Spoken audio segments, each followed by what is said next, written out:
Misogyny isn't a right-wing problem. It's a universal problem. So just because it's in a left-wing newspaper doesn't But it's nullify a the valid claim or negate. critique.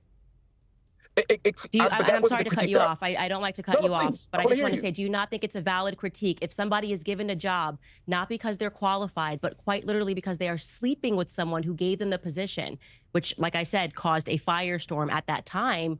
Do you not think it's a valid critique to say, well, they weren't even qualified to be the DA, and now all of a sudden they're trying to tell you that they're qualified to be the president of the United States? Don't you think that's a valid critique, like setting aside misogyny?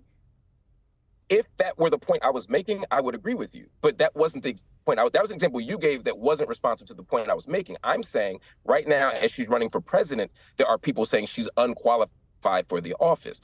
I think it's much more of a reasonable question to raise. 20 years ago when she's running for DA, I didn't take issue with that, right? Although I don't know enough about the Willie Brown situation to speak to it.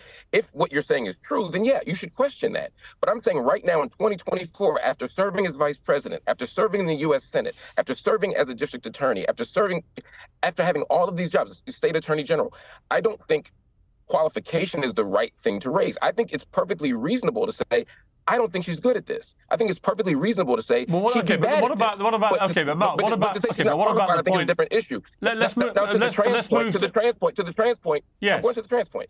To the trans point, I don't think it's a contradiction for Democrats to do that unless they accept the terms of your argument.